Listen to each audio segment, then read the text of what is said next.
Poderoso mi hermano, cada parte, la presencia del Señor está aquí. Así que si Dios está en este lugar, cosas grandes pueden pasar, aleluya.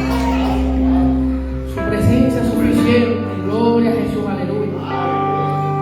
Primera de Pedro, capítulo 4, verso 12 en adelante.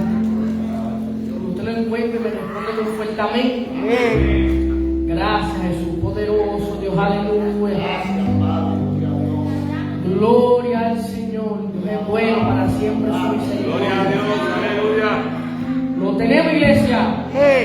Dice la palabra a la gloria del Padre, Hijo y Espíritu Santo. Amén. Amados, no se sorprendan del fuego de prueba que en medio de ustedes ha venido para probarlos, como si alguna cosa extraña les estuviera aconteciendo. Antes bien, en la medida en que comparten los padecimientos de Cristo, regocíjense, para que también en la revelación de su gloria se regocijen con alegría. Si ustedes son insultados por el nombre de Cristo, dichosos son, pues el Espíritu de gloria y de Dios reposa sobre ustedes. Ciertamente por ello Él es blasfemado, pero por ustedes es glorificado. Que de ninguna manera sufran a alguien de ustedes como asesino, ladrón o malhechor o por entrometido. Pero si alguien sufre como cristiano, que no se avergüence, sino que como tal glorifique a Dios. Porque es tiempo de que el juicio comience por la casa de Dios. Y si comienza por nosotros primero, ¿cuál será el fin de los que no obedecen al Evangelio de Dios? Y si el justo con dificultad se salva, ¿qué será del impío y del pecador? Así que los que sufren conforme a la voluntad de Dios, encomienden sus almas al fiel Creador, haciendo el bien. Vamos a orar por su palabra. Padre bueno, Padre Santo, doy gracias por esta palabra que ha sido leída. Ayúdanos a poder predicarla a la sabiduría del Espíritu Santo. Vuélvenos tu poder. Edifica la iglesia, Señor, para la gloria y la honra de tu nombre. Sana, liberta, salva, Señor. Que podamos sentir tu presencia, Dios. Y Santo tomando el control. Te lo pido en el nombre de Jesús. Amén. Y amén. Puedes tomar asiento. Siéntase libre de alabar, glorificar el nombre del Señor, en la presencia bonita del Señor. No le puse un título a este mensaje, pero el tema, lo que vamos a estar desarrollando acerca de el sufrimiento glorifica al Señor. Vamos a ver cómo el sufrimiento trae gloria, poderoso Jesús. Y quiero utilizar la epístola de Pedro. Quisiera traer un poco de trasfondo en esta epístola. Quisiera tocar brevemente los 5 capítulos. El autor alienta a los cristianos que vivían en un mundo hostil. Este tema que se repite a lo largo de la carta, por ejemplo, quiero buscar este versículo que estaba leyendo y me llamó la atención. Primera de Pedro 1:6 dice: en lo cual ustedes se regocijan grandemente, aunque por ahora, por un poco de tiempo, si es necesario, sean afligidos con diversas pruebas, para que la prueba de la fe de ustedes, más preciosa que el oro que perece, aunque probado por fuego, sea hallada, que resulta en alabanza, gloria y honor en la revelación de Jesucristo, a quien sin haber visto ustedes lo aman, y quien ahora no ven, pero creen en Él, y se regocijan grandemente con gozo inefable y lleno de gloria, obteniendo como resultado de su fe la salvación de sus almas. Unos versos similares a los que leímos ahorita. Y a lo largo de la epístola podemos encontrar versos similares que hablan del sufrimiento, de la gloria, de regocijarse. Por ejemplo, según Primera de Pedro 2, del 2 al 20, versos 21 y 23, Primera de Pedro 3, 13 al 18, Primera de Pedro 4, 1 al 6. Básicamente todo el capítulo 4, no simplemente me enfoqué en algunos pocos versos, pero todo el capítulo 4, el énfasis en sufrimiento, son las pruebas. El capítulo 5, específicamente el verso 9 al 11, enfatiza acerca de la prueba de nuestra fe. Es decir, toda esta epístola está llena de un relato acerca del sufrimiento del cristiano, de la gloria. Aquí más que un libro, más que ningún otro libro del Nuevo Testamento, aparecen las palabras relacionadas al sufrimiento, la aflicción y el padecimiento. La carta también habla del valor de Cristo, aquello que la iglesia representa en la ética cristiana. El autor trata de motivar a su lectora que viva una vida de devoción. Es un breve resumen de la epístola. Es decir, Pedro, el escritor de esta epístola, el líder de la iglesia, el que predicó aquel sermón escatológico en Pentecostés, donde miles de almas se salvaron, está instando a la iglesia a que viva una vida devocional, diciéndole que no se sorprendan de la prueba. O sea, lo está motivando a que vivan para Dios, diciéndole, viene prueba. Y normalmente, en nuestro círculo, como creyentes cristianos, más en el siglo XXI, yo creo que eso no causa mucha motivación. Porque si yo le digo a los hermanos que hay que servir a Dios de manera devocionalmente, con mucha devoción, con un gran sometimiento, pero lo primero que les digo que se van a enfrentar con la prueba, posiblemente los desanime.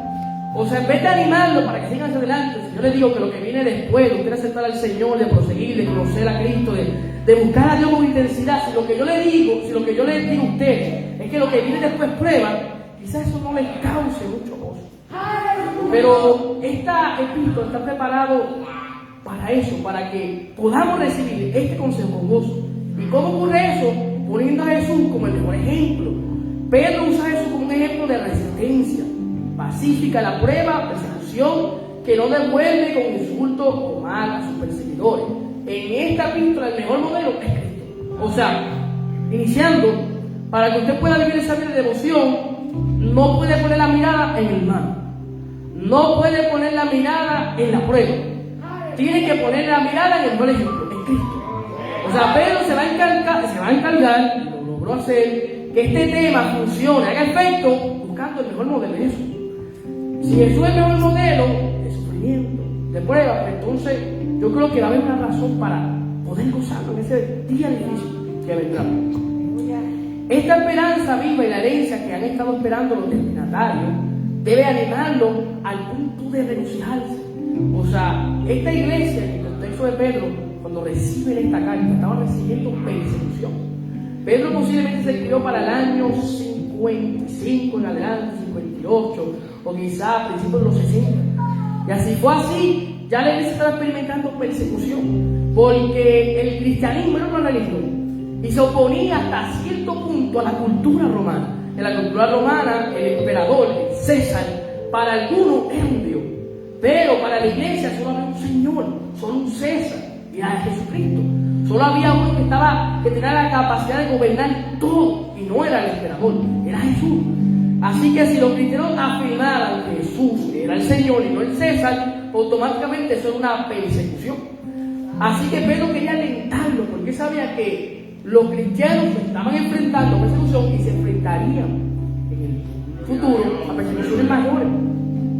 Así que los creyentes deben estar animados porque, y esto es lo que va a relatar Pedro, aún en la persecución, Dios promete una restauración, promete una resurrección, promete que el sufrimiento no es el fin. Así que, otra cosa interesante, los cristianos no solo están bien acompañados por otros cristianos en todo el mundo.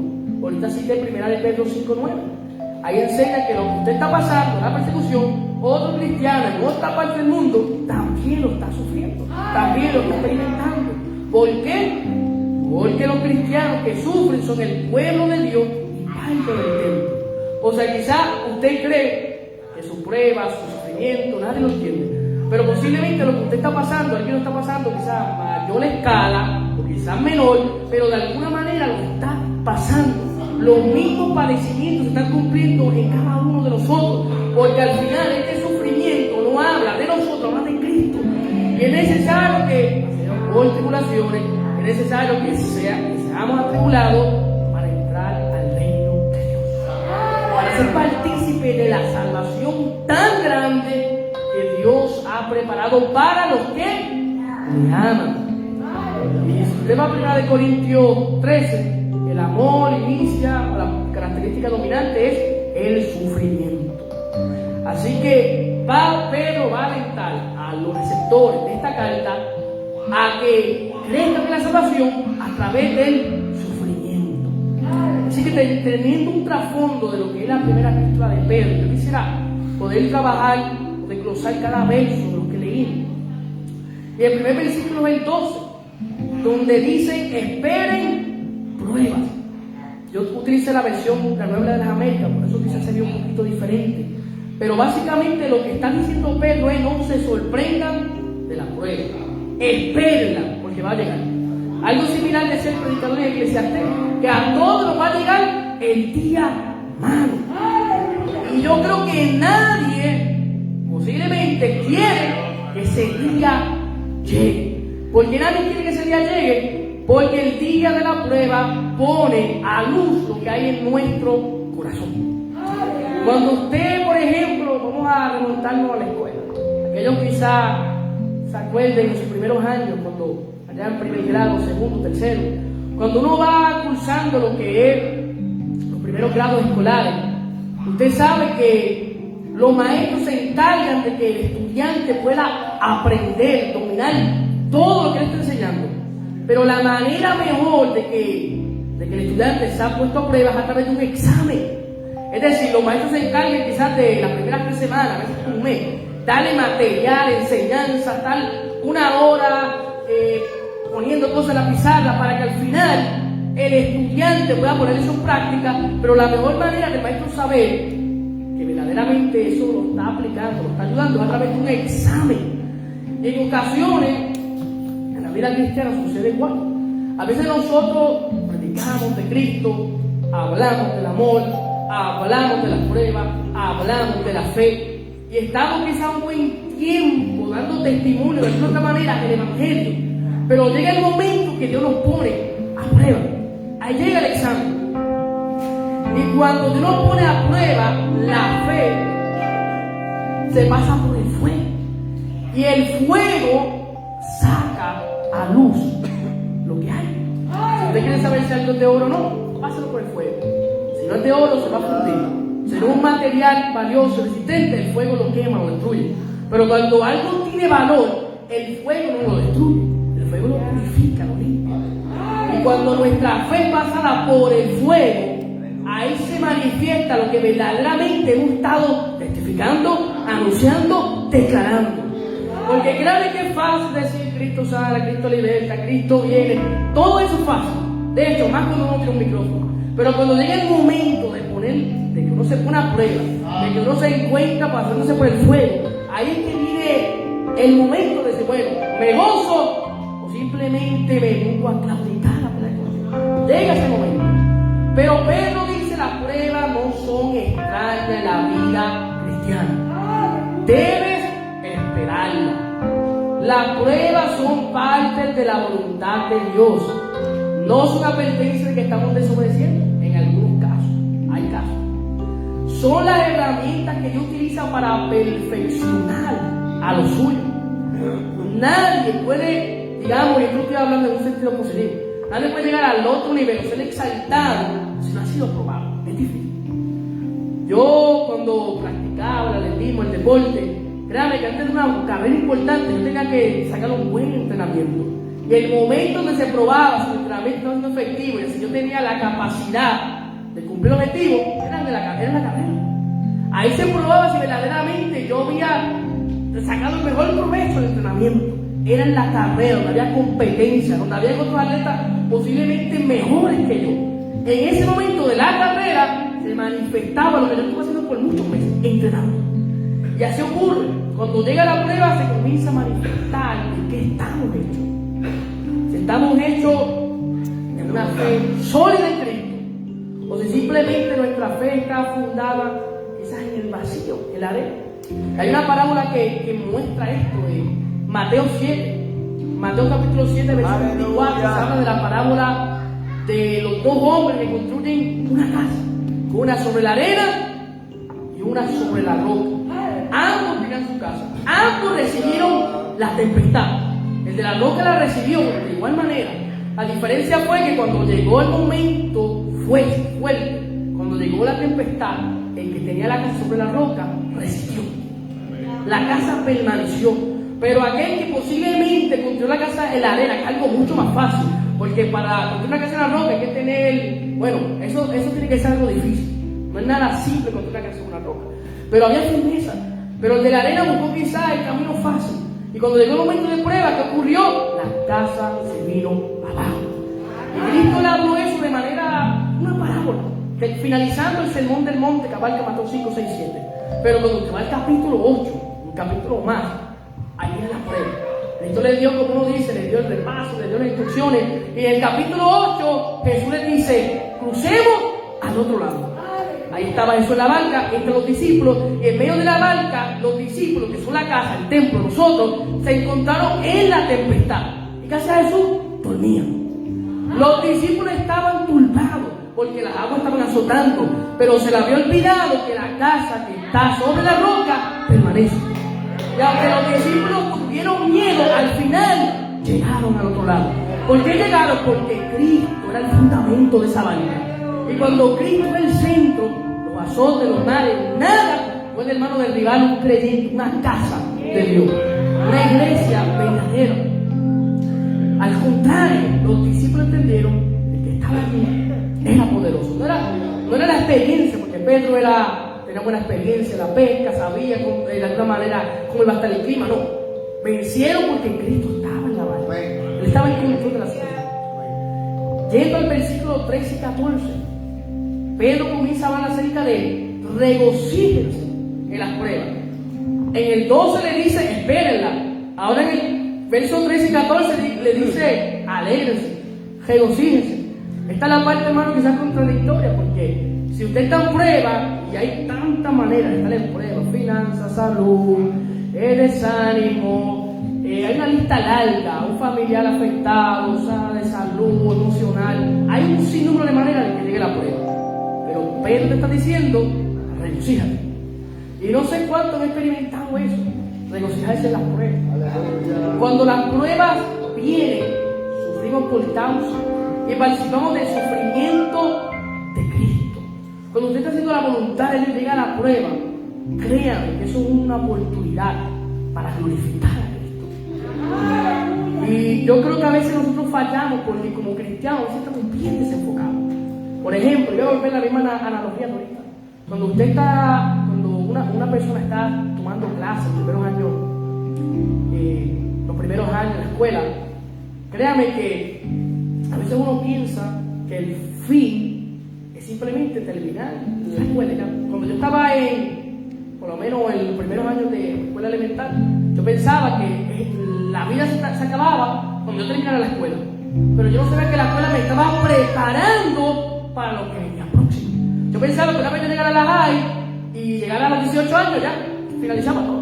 Ya no tenía que ir a la escuela, etc. Yo iba a ser feliz. Pero yo no sabía, hermano, que la escuela simplemente era un lugar de aprendizaje para lo que yo me iba a tomar, lo que me iba a topar en la vida.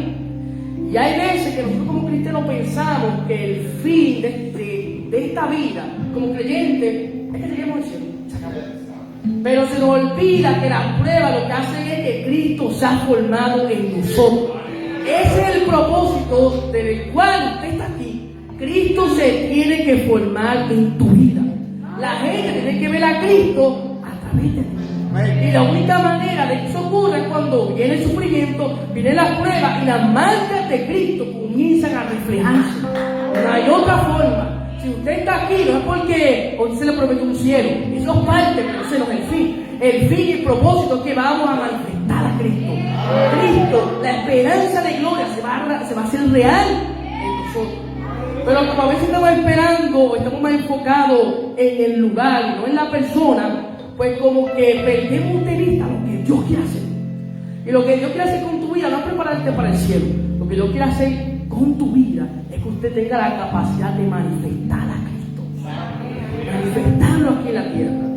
Pero eso se logra cuando la fe se logra por él. Usted sabe que Pedro, antes de negar a Cristo, Jesús se lo advirtió, iba a ser probado. Iba a ser probado, pero por lo menos Jesús le dice, bueno, va a ser probado, me vas a negar, pero es para que después que me niegue, te reconcilies. O sea, por lo menos Jesús en ese caso le dio como que el panorama completo. Le dijo, mira, no te preocupes que yo estoy orando para que tu fe no falte. Porque si la fe le faltaba a Pedro, el destino de él iba a ser el de ahora. Volcarse, la suicidar, ya se acabó. Yo quiero que usted entienda que si la prueba llega a su vida, no es para que usted, hermano, se aparte, se pierda. Usted se puede desanimar, quizás usted puede hasta entregar muchas cosas que Dios le ha dado, pero al final lo que Dios quiere es que usted prosiga, que usted, hermano, tenga la capacidad de glorificar a Cristo, de levantar las manos y decir, bueno, Dios, fallé. Señor, es verdad que peleé, hice mil cosas, pero aquí estoy yo, alabando y glorificando tu nombre, proclamando que fuera de ti no hay nadie más que salve. Y Pedro logró levantarse, logró regocijarse la prueba. O sea, la voz de la experiencia te está hablando. Una persona que negó a Jesús te está diciendo, regocíjate en la prueba. No solo Pedro, Pablo en Filipenses, específicamente esta carta de Filipenses, en muchas ocasiones se nos habla de gozado, os digo, regocijado, el Señor está cerca. Dice Pablo, Filipenses 4:4, que vuestra gentileza sáquenlo adelante de todos los hombres, será cerca. Al final, yo creo que muchos autores de la Biblia, a lo largo de la Escritura, han visto el sufrimiento como una oportunidad de glorificar al Señor. Ahorita el hermano Jesús leyó Romanos 5, y ahí se habla de la prueba, se habla de la tribulación, de la prueba, y al final le dice que todo esto produce una gloria, porque el Espíritu Santo ha sido derramado en nuestro corazón. En 2 de Corintios capítulo 4, versículo 16 adelante, habla de que aunque este cuerpo físico se va desgastando, el interior se renueva de día en día. ¿Por qué? Porque esta leve tribulación momentánea produce en nosotros cada vez excelente, eterno peso de gloria. No mirando las cosas que se ven, porque lo que se ve es pasajero, sino mirando lo que no se ve, que es eterno. Por eso, hermano, Pablo dice, por fe andamos, no por vista. Porque es real, usted se va a afligir, su cuerpo, hermano, se va a cansar, usted posiblemente pierda la fe, pero en el momento que esa fe como que comienza a menguar, se está puesta sobre la roca, usted va a poder levantarse. Si usted recuerda que lo que le espera es una esperanza de gloria, es una gloria mayor de la que ya está presente, usted va a tener motivos para seguir. Pedro sabía eso, Pablo sabía eso, y la iglesia de Cristo lo debe saber. Se supone que yo no te esté diciendo nada nuevo, simplemente te esté recordando la esencia de la iglesia, el sufrimiento, recibir quizás pruebas, azotes, porque esto demuestra, hermano, que Cristo ha resucitado. Esto es una evidencia de que de la misma manera que Cristo fue golpeado, atribulado, la iglesia está recibiendo los mismos padecimientos. Fuimos llamados a imitar al Señor. Y a veces pensamos que la idea de imitar al Señor abarca la sanidad, la milagro, predicar el evangelio, todo esto que es grande, todo esto de señal, explicación, la gente los quiere. Y muchas veces los quiere porque, claro, somos vistos como los hombres de Dios, que echan fuera demonios y que tienen una sabiduría terrible. Todo eso la gente los quiere, pero lo que la gente no quiere es padecer. Pero Cristo dijo que, Pablo dijo, que si padecemos con Él reinaremos. Si con Él, hermano, padecemos, con Él seremos glorificados. Pero es necesario que llegue la prueba. ¿Por qué? Pero decía que el Espíritu de Dios reposa con poder. Reposa, hermano, sobre nosotros. Qué evidencia tan grande que el Espíritu de Dios está sobre nosotros.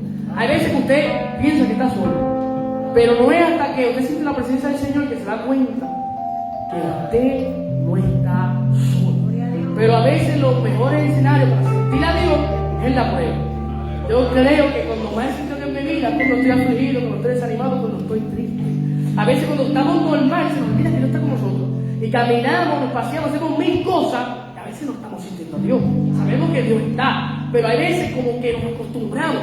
Pero cuando llega la aflicción, la prueba, la duda, el desánimo, la enfermedad, todo esto, y ahí comenzamos a clamar a Dios, sentir la presencia, nos damos cuenta que hace falta, hermano, sentir. Hace falta ese compañerismo. Porque la presencia de Dios no es simplemente correr, brincar, danzar, eso es bueno. Pero la presencia de Dios habla de compañerismo. Saber que Dios está contigo. Y que las decisiones que usted está tomando es porque Dios lo está guiando, porque Dios lo está ayudando.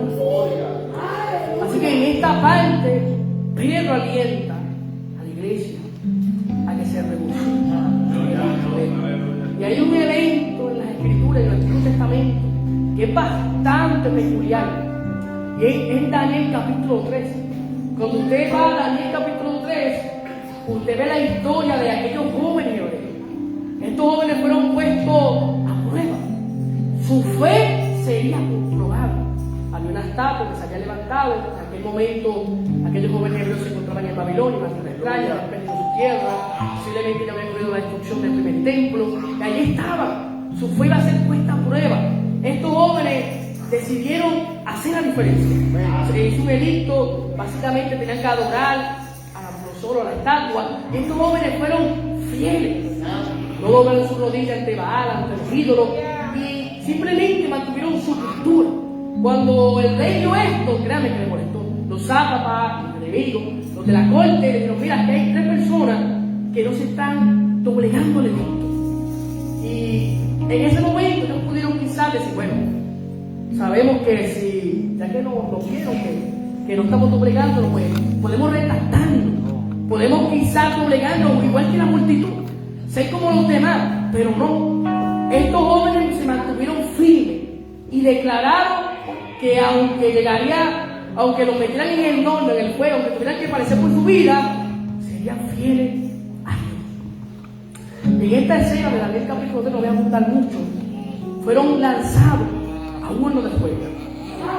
Muchos hemos leído la historia, la hemos analizado. Es un poco difícil entrar en lo que sería una variante textual en este texto, ya que no se sabe si a cabalidad los jóvenes dijeron: bueno, Señor, tú eres capaz de librarnos, pero si no nos libras, te adoraremos. O simplemente aceptaron la voluntad de Dios. Daniel se escribió en arameo, en esa parte específicamente, así que un poquito debatible este asunto. Pero lo interesante es que estos jóvenes sabían que Dios era capaz de librarlos, o Dios podía permitir que perecieran, pero al final Dios seguía siendo Dios.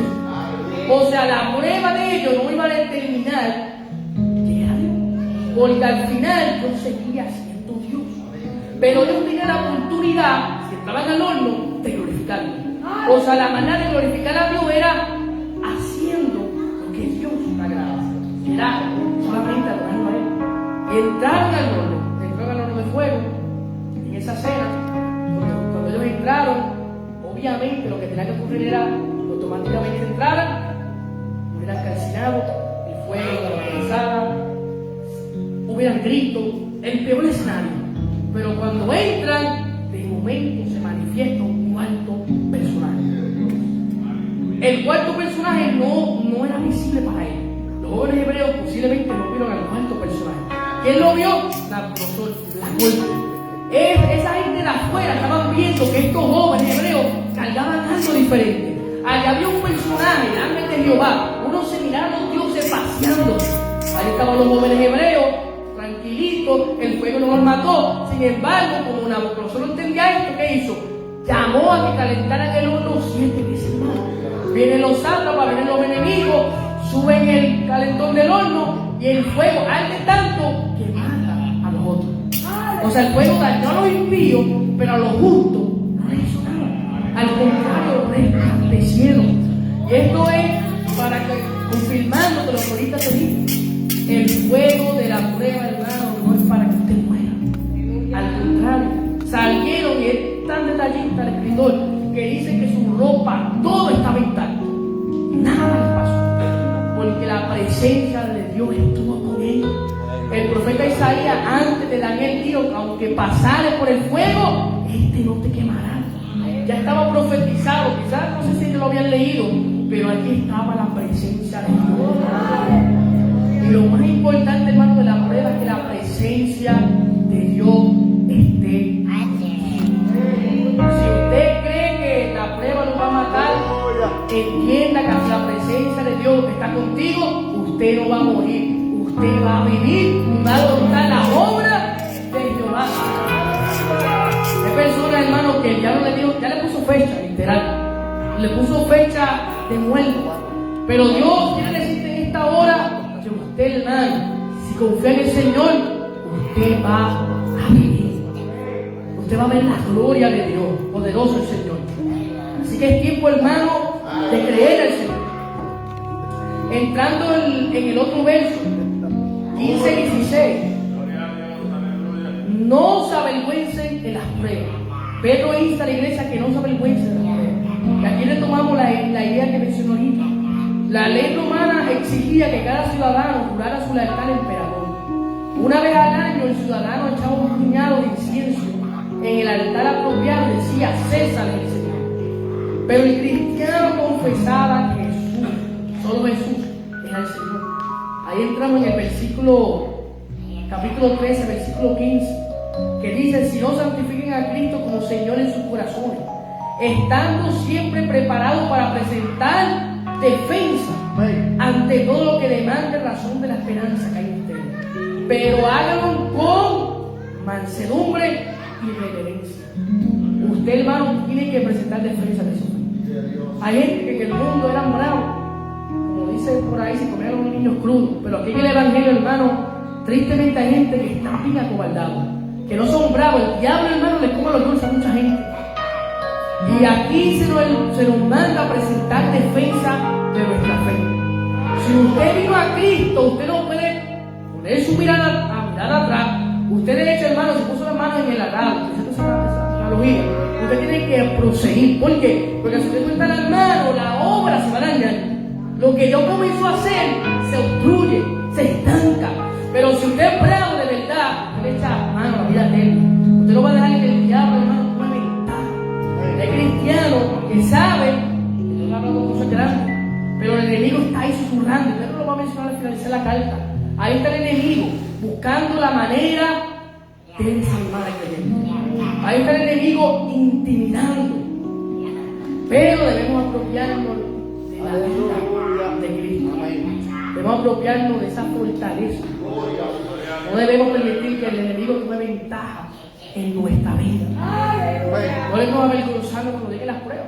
El enemigo, hermano, nos va a afligir, nos va a desanimar, va a llegar un momento quizás difícil donde queremos claudicar, queremos soltar la espada, etc. Pero usted debe recordarse, y esto quizás es algo bueno, recordarse de victorias pasadas. Amén. No le estoy diciendo que mire hacia atrás, hacia el mundo, le digo que se recuerde las victorias pasadas que Dios le entregó. Y yo meditaba en esto porque en la vida cristiana a veces no se nos olvida tantas cosas que Dios ha hecho con nosotros. A veces somos fáciles para olvidar lo que Dios hizo ayer. Somos fáciles para olvidar. Y el predicador decía que la opresión entorpece al sabio. Y a veces nos olvida que en un pasado Dios sanó. Y cuando estamos en la enfermedad, se nos olvida que Dios es capaz de hacerlo de nuevo. A veces nos olvida que en un pasado libramos victoria o batalla con alabanza, adorando a Dios. En un pasado quizás desanimado, libramos batallas predicando el Evangelio. Y se nos olvida esto. A veces nos olvida que en un pasado el enemigo sí volvió de nuevo. Recuerden que el Evangelio, el enemigo se apareció en muchas ocasiones. Y específicamente la primera manifestación que enfrentó a Cristo, dice la palabra que huyó de él por un tiempo. El enemigo no va a estar 24/7. De hecho, Santiago 4:7 dice: someteos pues a Dios, resistid al diablo y huirá de vosotros. O sea, él se va por un tiempo. Pero cuando vuelve, posiblemente viene con otra estrategia. Quizás en un paso intentó intentar con algo, pero ahora viene con algo nuevo. Y tenemos que recordarnos de esas victorias que el Señor nos entregó. Y yo meditaba, no soy persona de identificar mucho, pero yo creo que la iglesia no puede dejarse intimidar por el enemigo. A veces usted piensa que la guerra que usted está peleando es quizás mental, quizás sí en parte, pero es un adversario real. Y yo, el hermano José me puede ¿verdad?, clarificar esto. Cuando nosotros nos comenzamos a buscar al Señor, teníamos un montón, hermano, de experiencias negativas, malas, del diablo ahí, experiencias quizás cuando oraban, o esa presencia quizás del enemigo. Y yo decía, wow, ¿cómo es posible que si yo estoy buscando a Dios, sienta cosas malas? Si yo estoy orando para que Dios me visite, de momento se aparezca el diablo a las 2 de la madrugada a través de un sueño, o quizás me mueven algo del cuarto, tocan la puerta, tocan la ventana, es como que ilógico. Pero esa experiencia, aunque tú no lo creas, como que nos van formando en carácter.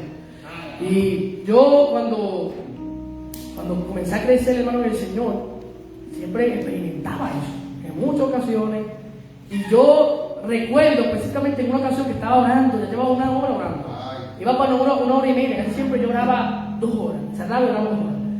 Y cuando ya llevaba una hora y media, me dieron un cantazo, pero bien fuerte a la ventana, y como que la fallaron. Y yo me levanté, pero me dio un frío por el lado de la espalda, yo estaba asustado. Y yo dije, como que en el momento, lo primero que llegó a mi mente fue salir del cuarto. Yo como que miré, pregunté, y no había nadie, mi padre no estaba. Y yo, ok, entendí que era el enemigo. Pues, ¿qué hice? Bueno, si voy a orar 2 horas, ahora vamos a orar más. Y hermano, comenzó a orar, pero cambié la oración, comencé a clamar. Y de momento, mientras yo estaba orando, clamando, me cayó una clase de gota de agua, hermano, en la cabeza, pero fuerte, como si fuese aceite, no sé, me cayó y comencé a profetizar en el cuarto. Yo estaba ahí como un loco cogiendo, profetizando. O sea, el enemigo pensó que me iba a sacar del cuarto, me lo cuido, y 30 minutos más tarde estaba profetizando, teniendo experiencia con Dios. Y así pasó, hermano, en muchas ocasiones, orando, vigilando, me iba a vigilar, escuchaba ruido, tenía miedo, comenzaba a orar, a veces hasta llamaba a mi madre en una ocasión, porque no podía, tenía temor, y ahí estaban los hermanos hasta las 4 de la mañana, mi madre orando en lengua, yo 1 hora cantando en lengua, y yo orando por otra parte, poderoso el Señor. El enemigo, hermano, en muchas ocasiones intentó, y lo que yo puedo testificar, esto es mi experiencia personal, cuando a mí me ocurría, yo me metía más con Dios. Es más, de hecho, cuando escuchaba esos ruidos, pensaba, procuraba que el cuarto estuviera negro completo, que no supiera nada, y comenzaba a orar. Pensaba, vamos a ver, y comenzaba, hermano, a clamar, comenzaba a clamar. Y para yo el Señor, testificando, en mi cuarto, a veces yo pasaba, ella estaba en la cama botando aceite. Le decía, mami, tú le echaste aceite a mi cama, y decía, no le eché nada. Y allí estaba, hermano, mi cama que botaba aceite.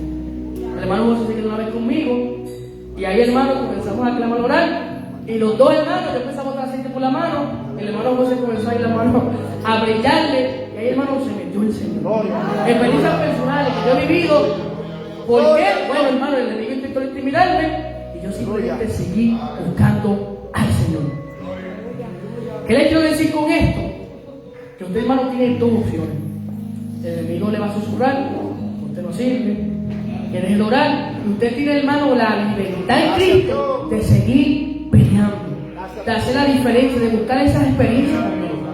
Usted tiene, hermano, la autoridad para pararse la brecha, y lo que yo hice en un pasado, yo lo vuelvo a hacer. O simplemente usted va a quedar llorando, dejando que el diablo tome ventaja. No ha cambiado, el que hemos cambiado somos nosotros, que hemos dejado, hermano, de creer en el poder de Dios. Usted ora, Dios lo va a visitar. Si usted clama, Dios lo va a escuchar. Si usted intercede, Dios va a pelear por usted. No ha cambiado. Somos nosotros, hermano. Somos nosotros los que le hemos dado ventaja al enemigo.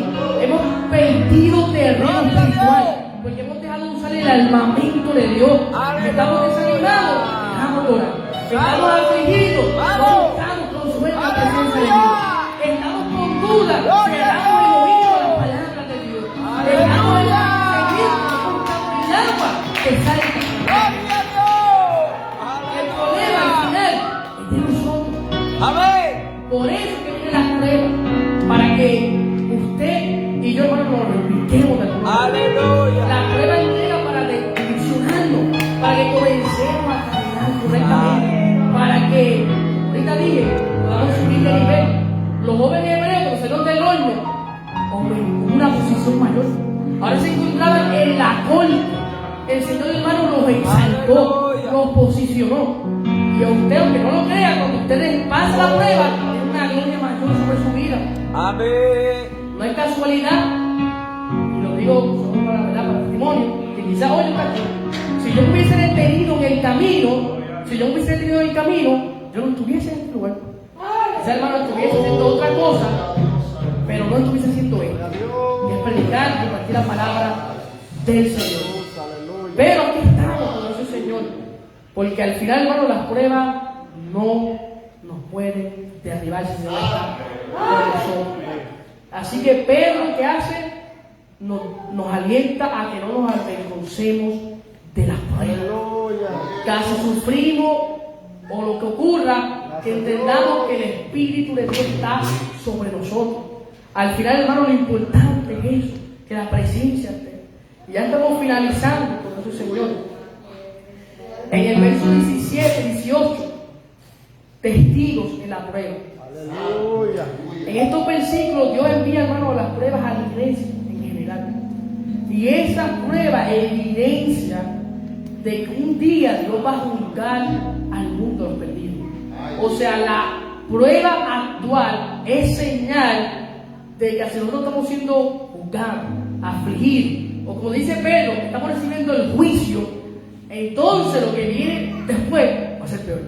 Porque si el cristiano está padeciendo con Cristo, ¿cómo será el impío y el pecador? Si el cristiano padece ahora, con una esperanza. La esperanza es que Cristo se va a manifestar. Llegará esa revelación donde veremos a Cristo. Y eso automáticamente va a causar gozo. Porque ahí no habrá llanto, no habrá dolor, no habrá tristeza, porque veremos al Señor cara a cara. Esa es la revelación máxima del Señor. Lo veremos tal como Él es. Pero ahora vamos a recibir un tipo de juicio, aflicción, prueba. Pero esto testifica y es una evidencia para el mundo que si nosotros recibimos juicio, el mundo no va a estar ajeno a Él. El mundo experimentará un juicio mayor. ¿Cuál es ese juicio? Bueno, la Biblia habla del día del Señor. Ese día del Señor vendrá como un ladrón. Y para el mundo le será de sorpresa. Vendrá con juicio, vendrá con dolor, vendrá con sufrimiento. Pero para Cristo ese día, también fijado con el día de Cristo, traerá una recompensa. Manifestará la fe. Porque en ese día el creyente será recompensado en el tribunal de Cristo. Así que este versículo importante, 1 de Pedro 4:17, donde dice que el juicio comenzará por la casa de Dios, de alguna otra manera está conectado con ese evento del tribunal de Cristo. Y en ese evento, 1 de Corintios 3, 11 en adelante, 2 de Corintios 3, 2 de Corintios 5, 10, Romanos 14, 10, hablan de que es necesario que compadezcamos al tribunal de Cristo. Porque en ese evento el creyente recibirá recompensa.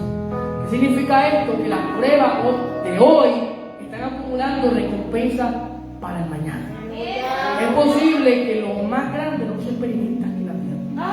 Es posible que lo más grande que nos tengan de alguna otra manera no se manifieste en totalidad.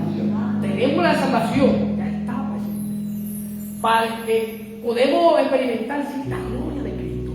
Pero lo más grande es venidero. Y de alguna otra manera lo venidero es irrumpido el presente. Pero aún así no se ha manifestado en totalidad. Y esto nos da esperanza.